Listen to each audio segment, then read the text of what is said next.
Guys, welcome back to the biggest agricultural platform in Namibia known as Nduna Wengombe, which means headman of cattle. My name, of course, is Mitchell Mutumba Simata, aka the headman of cattle. As you guys know, when you see this face of mine, I'm about to do an agricultural video, and today I want to touch on one of the oldest agricultural practices we've done, which beside producing cattle for meat, we've also produced cattle for milk. So this two, meat and milk, are one of the most primary reasons why we actually started domesticating cattle, particularly cattle from their wild ancestors. So today I want to talk about how to start dairy farming in South Africa. The information is based on South Africa, but I believe some of this information can be used here in Namibia.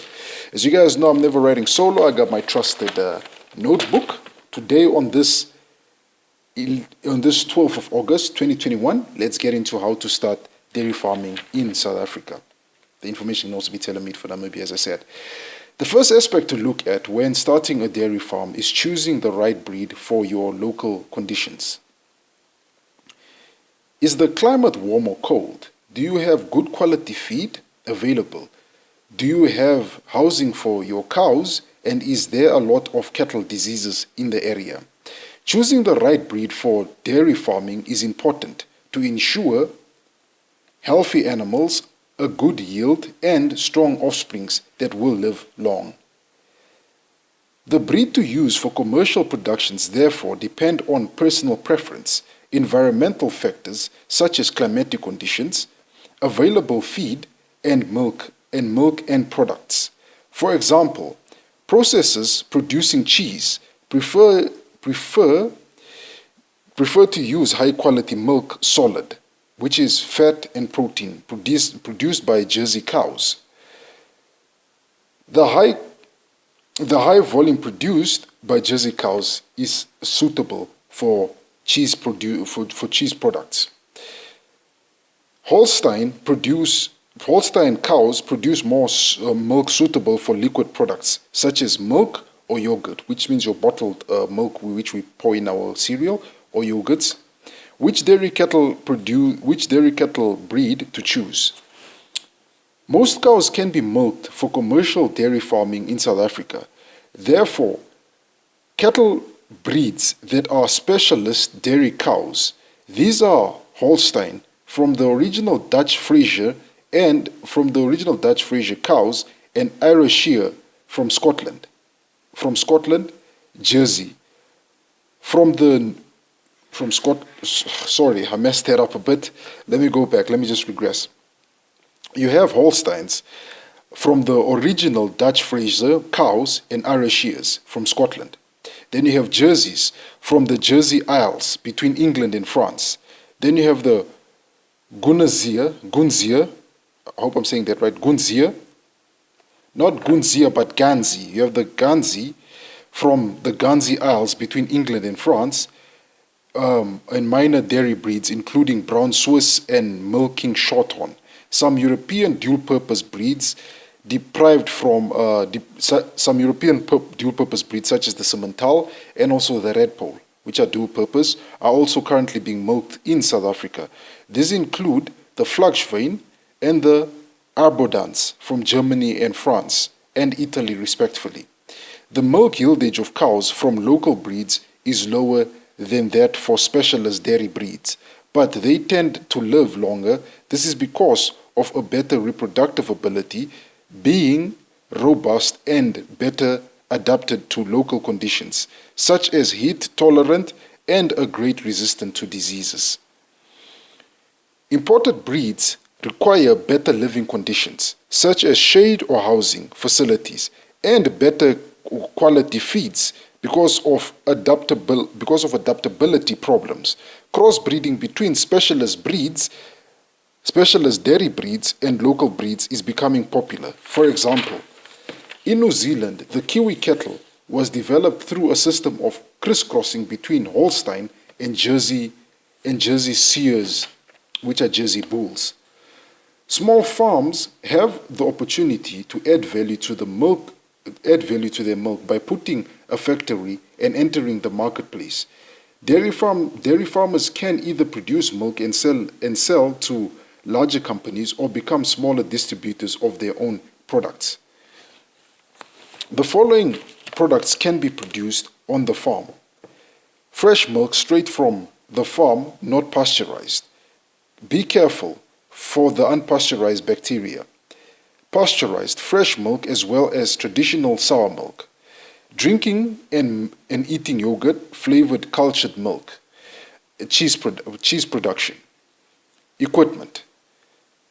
South Africa-based Central Milk can supply dairy farms with equipment to produce the above-mentioned products. Central Milk manufactures most equipment required by the processing dairy industry. The company has technology and products to suit your requirements, packaging and marketing.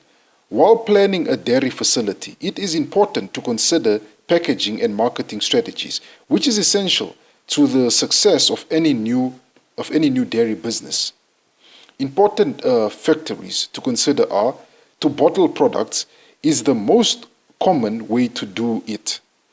Plastic bottles and lids, however, are expensive and are not readily available in certain countries.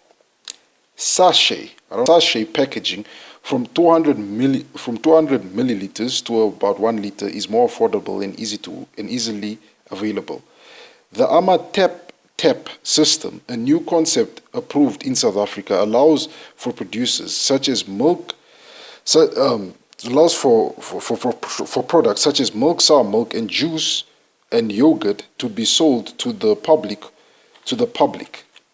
and they bring their own containers, which is the benefits of the system. So this is probably the milk tap. I've seen this in countries like the Netherlands. More developed countries, where you would just come to a shop, you need milk, you bring your own container, whether it's a 2-liter plastic bottle or you come with a 2-liter glass bottle.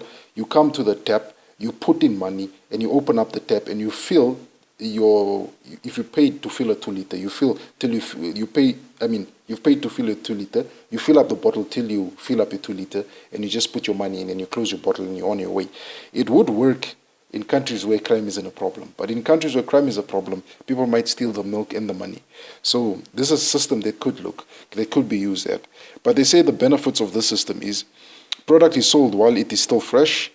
It is much cheaper because there is no container involved. The work for the dairy farmer is minimized. Conclusion: dairy farming is not just about milking a cow under a tree. It is a business opportunity, and a business must have a plan in place. The success of any dairy business depends on two things. One, the motivation of the owner, his or her skills, the dairy market strategy. The thing of also dairy farming is, I think what makes a lot of people not really want to get into dairy farming, what I've noticed particularly in Namibia, is a lot of dairy breeds are expensive and sometimes they are difficult to come by.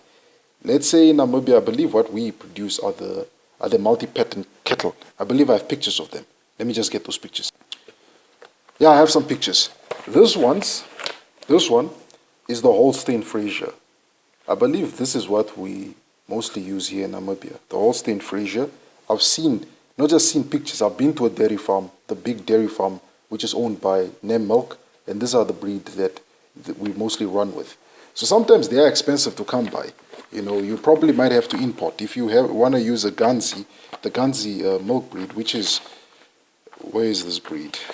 The Ganzi milk breed, which is this milk breed, you might have to fork out more money, because sometimes this milk breed, as I mentioned, specialized milk breeds, they're not readily available compared to your beef cattle. Particularly in Namibia, we have a bigger explosion of beef cattle, and that's why in the information I mentioned dual-purpose cattle, such as your Simmental, which can also be used for milk. I know your Brandvi cattle could also be used for milk. The Brandvi also, there's the meat Brandvi, which is known as the Brandvi, and then you have your brown Swiss, which is the dairy breed of the Brandvi. Those are the breeds you can look at. Let me just see if I can Red Pole. Red Pole is also another dual-purpose breed you can probably use if you can't get a hold of specialized dairy breeds. There's another breed you can look at if you want to start up your own dairy farm.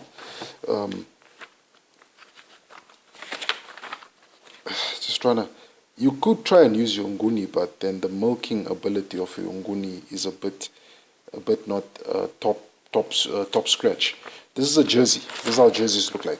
So with the Jersey breed of cattle, as I mentioned in the information, the Jersey breed of cattle, these are them. These are the type of breeds you'd want to use if you are into what is this thing? If you are into producing milk solids, the Jerseys, producing butter and cheese, this is what you would use. And if you are into producing, milk, if you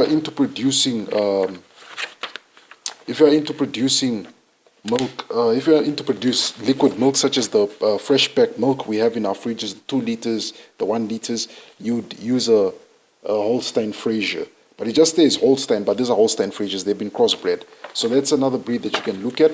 And if you can't get a hold of those breeds, but you are running a cattle farm, and you can't get a hold of this dairy breeds, you can look at your dual-purpose breeds, such as your Brunvie, which is one that I mentioned, your Brunvie cattle. They're also known for very good milk.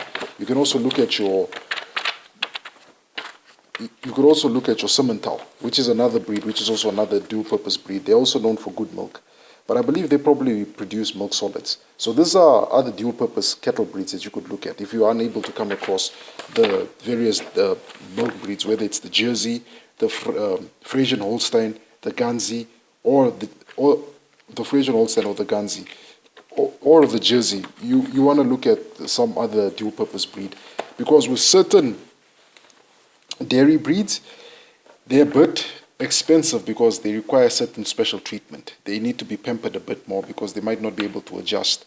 As he mentioned in the information, some people have started crossbreeding programs where they probably take a nguni and crossbreed a nguni and a Jersey is to develop a hybrid calves, something that is specialized, the milk producer, and something that can adjust to the dry climatic conditions of Southern Africa.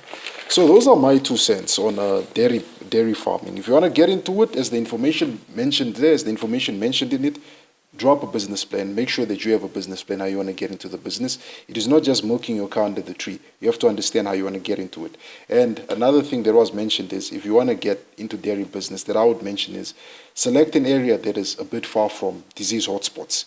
Because if you are going to set up a dairy farm, such as in the Zambezi or the Kavango region, which is on the other side of the veterinary corridor here in Namibia, on the other side of the red line, which is considered a disease-prone area, it wouldn't make sense because you wouldn't be able to produce raw, unpasteurized milk. You might have to produce pasteurized milk, which might have to require the milk to go through a process where it's pasteurized, and it might be expensive to you. You might have to buy extra tools, and which might become expensive to you. With that said, ladies and gentlemen, those are my 2 cents on dairy farming. I hope it educated you guys. I know it was just basic. You can contact dairy farmers within the country you live in or within the region and do further research. There is a lot of books and a lot of books, magazines, and a lot of videos on dairy, setting up a dairy farm. But those are my 2 cents. With that said, guys, bye for now.